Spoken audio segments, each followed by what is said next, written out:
말씀입니다. 우리 드라마 성경으로 함께 묵상하시겠습니다. 아삽의 시, 인도자를 따라 소사님 에두세 맞춘 노래.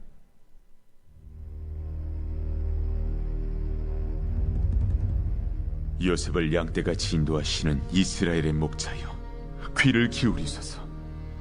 그룹 사이에 좌정하신 이여 빛을 비추소서. 에브라임과 베냐민과 므낫세 앞에서 주의 능력을 나타내사 우리를 구원하러 오소서.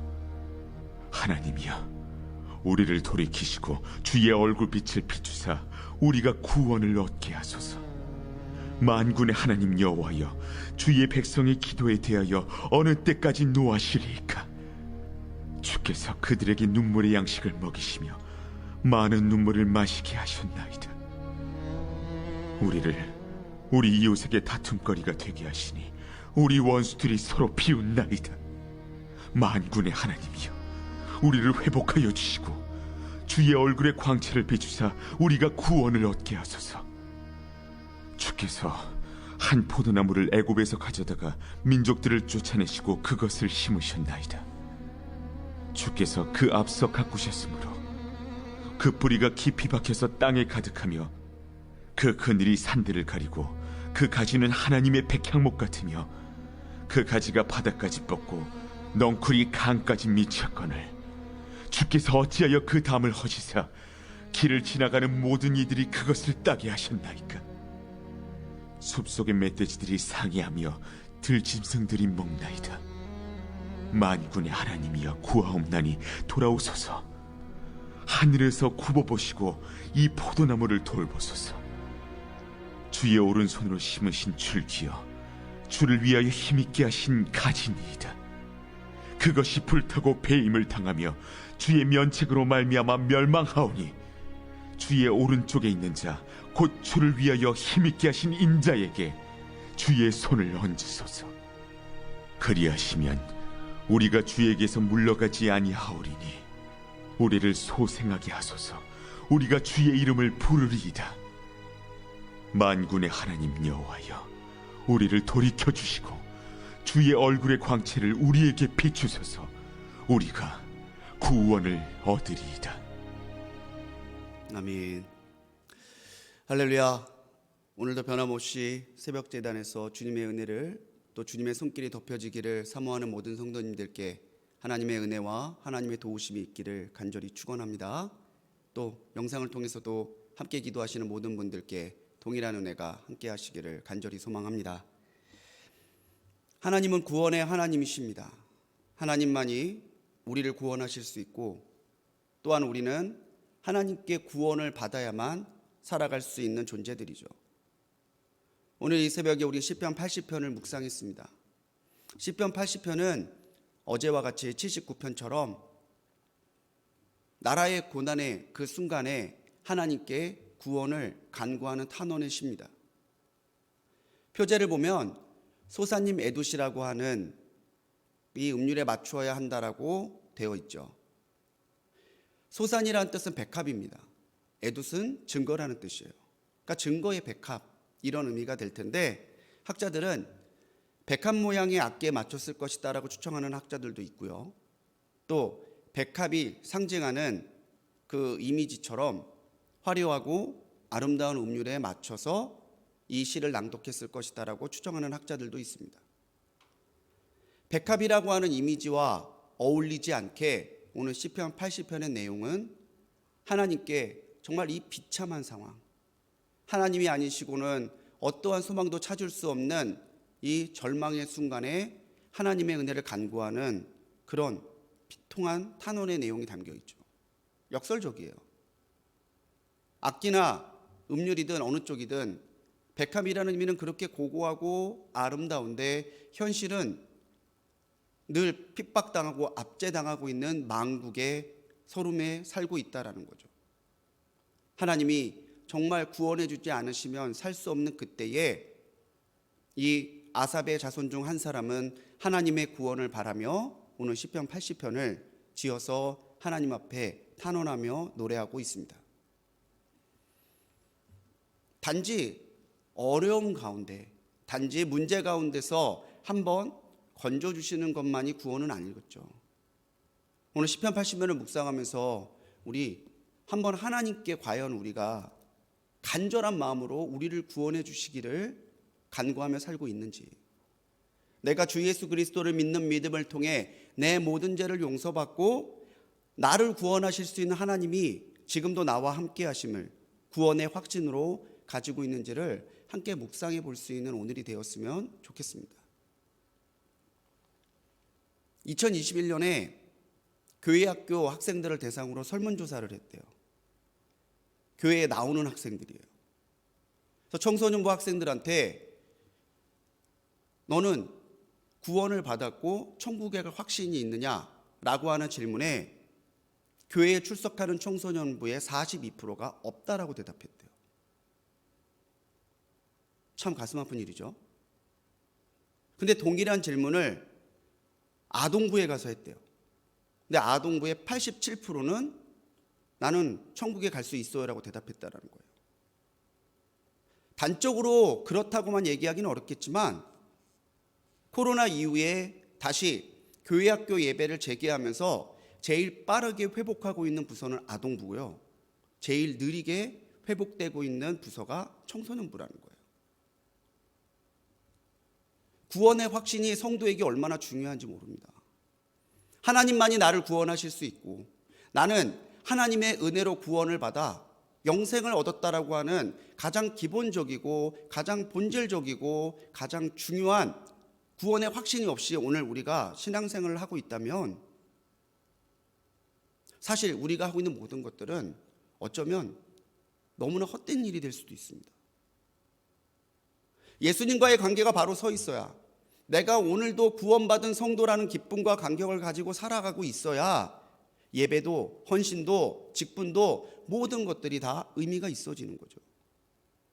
그래서 오늘 말씀은 19절에 있는 말씀, 우리가 구원을 얻으리이다. 이 말씀을 제목 삼아서 오늘 우리에게 구원이 되신 하나님을 다시 한번 바라보고 내 안에 구원의 확신을 다시금 되새기고 묵상할 수 있는 복된 시간이 되기를 소망합니다. 무엇으로 구원을 얻습니까?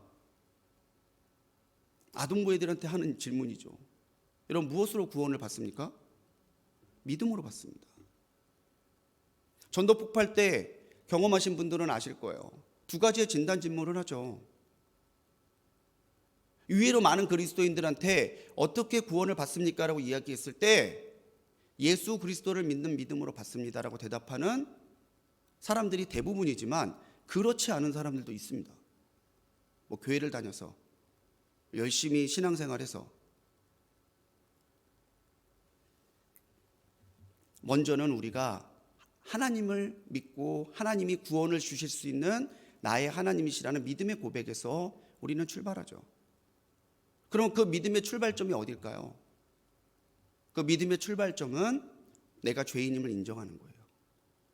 내가 진실한 회개로 하나님 앞에 나가서 하나님 앞에 나를 꾸미거나 나를 숨김이 없이 주님 나를 긍휼히 여기소서, 주님이 나를 구원해 주셔야 합니다 간구하는 그 회개의 자리에서부터 우리의 구원은 시작된다라고 하는 것이죠. 1절로 4절에서 시편 80편의 기자는 하나님을 양떼를 인도하시는 목자로 비유하시면서 우리에게 빛을 비추어 달라고 간구하고 있습니다. 하나님의 빛이 비추어지기 위해서, 주님의 구원의 능력이 오늘 나를 송두리째 바꾸어 놓기 위해서 우리는 하나님께 진실하게 우리의 죄를 내려놓고 회개하는 회개의 자리로 나가야 한다는 것이죠. 우리가 하나님께 돌이켜야 하나님도 우리에게 돌이키십니다. 우리가 하나님의 은혜를 간구하며 나가야 하나님도 우리에게 은혜를 주십니다. 영국의 설교가인 크리스토퍼 애쉬라는 신학자는요, 이것을 이중적 돌이킴이라고 그랬어요. 이중적 돌이킴. 우리가 하나님께 돌이키고 하나님이 우리를 향해 돌아서셔야 하나님과 우리의 만남이 시작된다라는 거죠. 이중적 돌이킴. 하나님은 우리를 위해서 예수 그리스도를 보내시기도 마다하지 않으셨습니다. 그런데 과연 우리는 우리에게 구원을 위해서 아무것도 아끼지 않으신 하나님 앞에 얼마나 돌이키는 삶을 살고 있느냐는 거죠. 80편의 시인은 3절, 7절, 19절에서 내가 하나님 앞에 돌이키겠노라고 결단하고 있습니다. 실제로 역사상에 70년이 지나고 났을 때 예레미야의 예언을 따라서 그 예언처럼 하나님께서는 이스라엘 백성을 구원하셨죠. 70년이라고 하는 그 시간 동안 이 이스라엘 백성들은 포로촌 같은 그발강가 이런 데에 모여 살면서 이방 땅에서 하나님 앞에 자신의 죄를 애통했어요. 조상들의 죄를 회개했어요. 그리고 하나님 우리를 구원해 주십시오 간구했다는 것이죠. 오늘 우리 7절에서 보면 7절은 우리를 회복하여 주소서라고 번역하고 있지만 3절과 7절과 19절은 원문을 보면 동일한 히브리어 단어 슈브를 쓰고 있습니다. 히브리어 슈브라는 단어는요 돌아서다라는 뜻이에요. 방향이 전환되는 것. 우리가 죄악의 길에서 우리가 하나님 없이 산다는 교만의 길에서 돌이켜서 우리를 구원하실 수 있는 하나님만을 바라보며 나가겠습니다. 그러니 하나님의 얼굴빛을 비추어 주시고 우리를 구원해 주십시오. 시편 80편의 시인은 그렇게 탄원하며 간구하고 있는 것이죠. 우리가 하루를 회개에 믿음으로 살지 못하면은 점점 구원의 감격은 흩어지고 옅어져요. 하루를 마감하시면서 주무시기 전에 아니면 집에서 시간을 내셔서 오늘 나의 삶을 한번 성찰해 볼 수 있는 시간들을 가지시기 바랍니다. 오늘 내가 하나님의 기쁨이 되게 살았는가? 오늘 나는 하나님께서 주신 구원의 확신을 지키며 살았는가? 오늘 나는 하나님이 나를 구원해 주셨노라 확신하며 살고 있는가? 스스로에게 질문해 보는 시간들이 필요해요. 그래서 우리 감리교를 세운 웨슬리 목사님도 감리교인들에게 늘 그렇게 묻고 점검할 것을 권면하셨어요. 사랑하는 우리 성도님들, 회개는요 죄 많은 사람이 하는 것이 아니라 더 정결해지기를 원하는 사람이 하는 거예요. 내가 죄인이어서 회개하는 것도 있겠지만 회개의 가운데는 내가 더 정결해지기 위해 하나님 앞에 나를 온전히 내어놓음의 시간이라는 것을 기억하시기 바랍니다.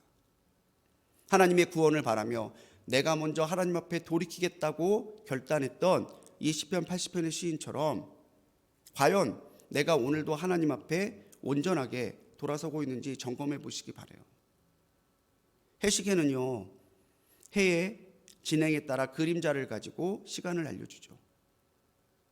회개도 그렇다는 거죠. 회개로 하나님만 바라보며 나갈 때 마치 해시계가 해의 그림자를 따라 시간을 보여주듯이 오늘 우리가 하나님 앞에 회개할 때 우리가 하나님께 어떠한 모습으로 서 있는지 우리의 영적인 현주소를 보여주는 증거가 됩니다. 진실한 회개, 내 삶과 내 영혼이 주님 앞에 돌이키는 회개를 통해서 더 구원의 확신을 분명하게 가지고 살아가는 우리 성도님들이 되시기 바랍니다. 4절로 16절은요 시인이 망국의 서름 속에서 허덕이고 있는 이스라엘의 상태를 하나님께 아뢰는 내용이에요.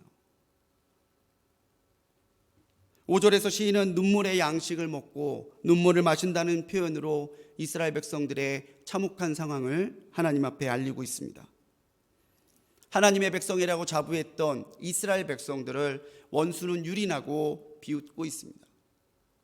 하나님께서 가져다 심으신 포도나무로 비유되는 이 이스라엘 백성들이 베이고 불탐을 당하는 기막힌 상황 속에서 하나님의 은혜를 바라고 있음을 간절히 탄원하는 이 시인의 모습 속에 이들이 얼마나 큰 고초를 겪었는지를 능히 짐작해 볼 수 있죠. 그래서 하나님이 은혜를 주실 때 은혜를 지키는 지혜가 있어야 되는 거예요. 하나님이 내게 구원의 확신을 주셨을 때 구원의 확신을 지킬 수 있는 지혜와 결단이 우리에게 필요하다라는 거죠. 몇 해 전에 한 영화의 대사가 회자됐던 적이 있습니다. 호의가 계속되면 권리인 줄 안다는 거예요. 저는 그 영화 대사를 듣는데 공감이 되더라고요. 처음에 호의를 베풀면 호의를 받으면 고마워해요. 귀해해요. 근데 이것이 계속되다 보니까 그럼 호의가 당연해지죠. 호의가 당연해지면요, 호의를 베푸는 대상이 가벼워져요. 자칫 우리의 신앙이 그럴 수 있다는 거죠. 은혜가 뭡니까? 값없이 주시는 사랑이에요. 값없이 하나님 앞에 너무 큰 것을 받다 보니 우리가 하나님의 은혜가 당연하게 느껴질 때가 있어요. 근데 하나님의 은혜가 당연해지잖아요. 그러면 하나님의 존재도 당연해져요. 낮아진다는 거죠.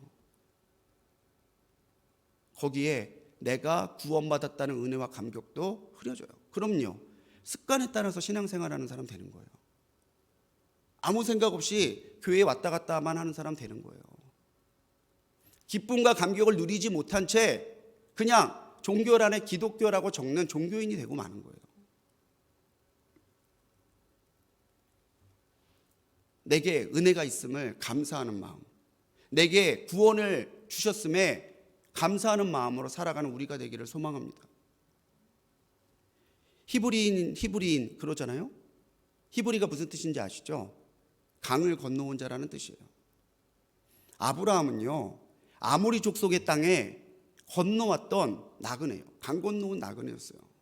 근데 하나님이 그 땅을 아브라함과 후손에게 약속해 주셨죠. 애굽에서 이스라엘은 노예들이었어요. 근데 그 노예들을 하나님께서 잊지 아니하시고 출애굽시키셔서 가나안 땅으로 옮기셔서 그 땅의 주인이 되게 하셨어요. 얼마나 놀라운 은혜입니까? 그런데 그 땅을 살면서 하나님의 은혜가 당연해지고 하나님의 은혜가 그 감사가 떨어지고 하나님의 존재에 대한 경외심이 떨어지니까 결국 이스라엘과 유다는 패망하기까지 하나님 앞에 돌이키지 않는 패역한 사람이 되고 말았다는 거죠. 그거를 포로로 잡혀온 이방 땅에 와서야 깨닫고 애통하며 옷을 찢으며 마음을 찢으며 하나님 앞에 회개하고 있는 거예요.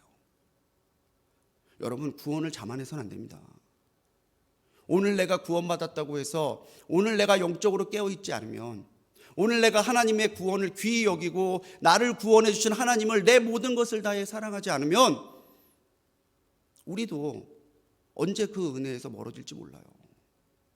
이건 하나님의 능력에 변덕스럽다는 얘기가 아니에요. 오늘은 구원해 주시고 내일은 구원 안 해주시고 이런 문제가 아니라 오늘 우리의 신앙이 한결같이 하나님을 바라보며 내게 주신 모든 것을 감사하며 살고 있느냐의 문제라는 거죠.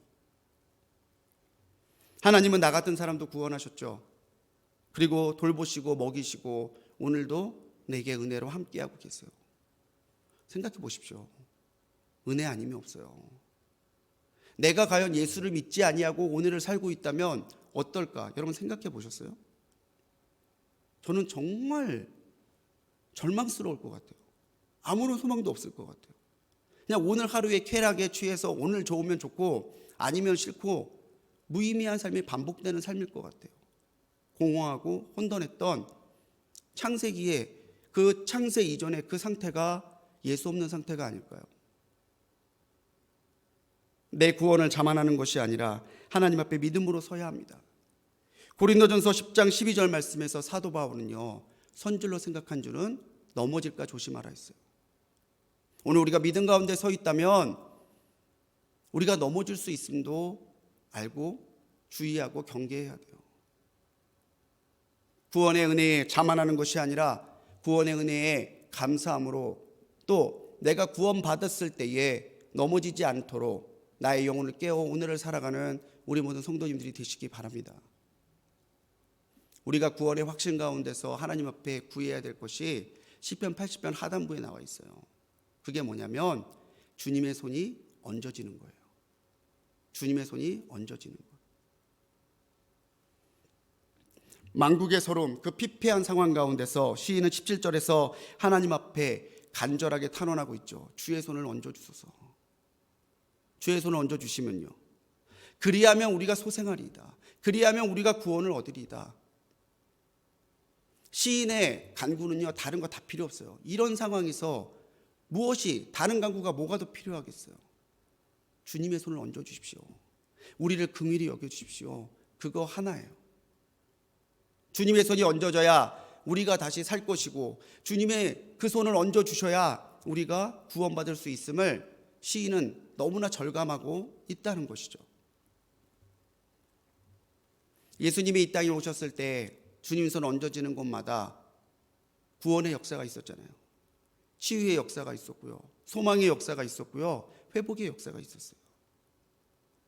죄로 인해 피폐해진 우리의 삶,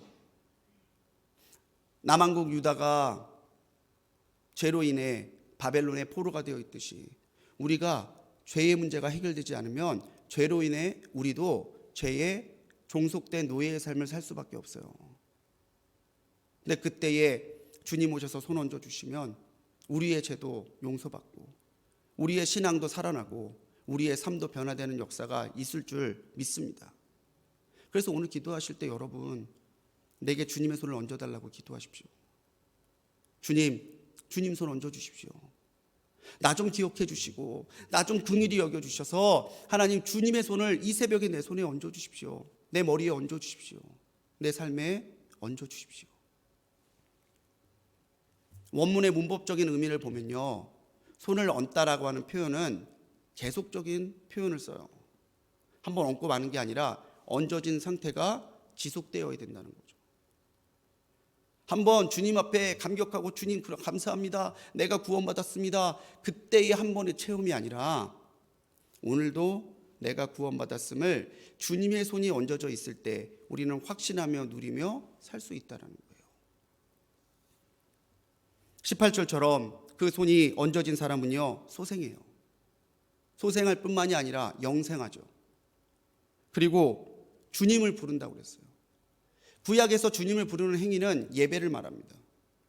있는 곳에서 하나님을 증거하고 하나님의 이름을 높이고 감사하는 예배, 그게 주님의 이름을 부르는 행위예요.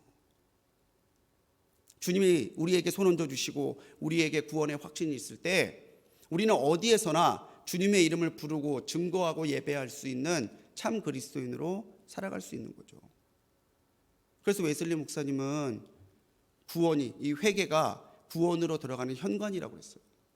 집에 들어가려면 현관으로 들어가야 되듯이 구원에 들어가려면 오늘 우리가 회개함으로 구원의 확신을 가질 때 우리는 비로소 구원의 은혜 가운데 들어갈 수 있다는 거죠. 사랑하는 우리 성도님들, 오늘 주님께서 손 얹어 주셔서 내 모든 것이 구원받고 내 모든 것이 변화받는 은혜를 사모하며 하루를 살아가시기 바랍니다. 오늘 시편 80편을 보면서 우리는 구원의 확신이 오늘 우리 가운데 있는가를 다시 한번 살펴보아야 돼요. 시편 80편을 묵상하면서 하나님만이 우리를 구원하실 수 있는 유일한 우리의 하나님이심을 믿고 고백하며 오늘 하루 겸손히, 정말 자만이 아니라 겸손한 마음으로 나가 오늘 우리와 동행하시고 우리에게 손 얹어 주시는 하나님의 은혜로 승리하는 하루를 살게 되기를 주님의 이름으로 간절히 축원합니다. 기도하시겠습니다. 주님, 우리를 긍휼히 여기시고 주님, 우리에게 돌이켜 주옵소서. 주님, 우리가 주님의 은혜와 그리스도의 피의 역사로 주님 구원받았사오니 오늘 하루를 구원받은 자답게 살게 하여 주시고 우리가 우리의 삶 가운데 함몰되고 흐려지고 무뎌지는 것이 아니라 매일매일을 진실한 회개와 하나님을 향한 사랑의 고백으로 구원의 확신을 더욱더 분명하게 세워가는 우리 되게 하여 주옵소서. 자만하지 아니하게 하시고 겸손하게 하시고 주님, 당연한 것이 아니라 모든 것이 은혜임을 고백하며 살게 하옵소서. 오늘 우리에게 주님의 손 얹어주셔서 그 손의 은혜와 능력으로 살아가게 하시고 우리가 소생되고 주님의 이름을 부르는 역사가 오늘 우리 가운데 끊임없이 일어나도록 역사하여 주옵소서. 오늘 새벽전에 드린 귀한 예물들이 있습니다. 어떤 상황에서든 만남의 복을 주심에 감사드리는 귀한 감사의 예물을, 또 주님을 더욱더 사랑하며 감사한 삶으로 살기를 주님 앞에 결단하며 드리는 귀한 1000번째 예물을 받아주시고 예물에 담겨있는 믿음을 따라 하나님의 은혜와 하나님의 방법과 하나님의 때에 역사하여 주옵소서. 우리를 구원하신 예수님의 이름으로 간절히 기도드렸습니다. 아멘.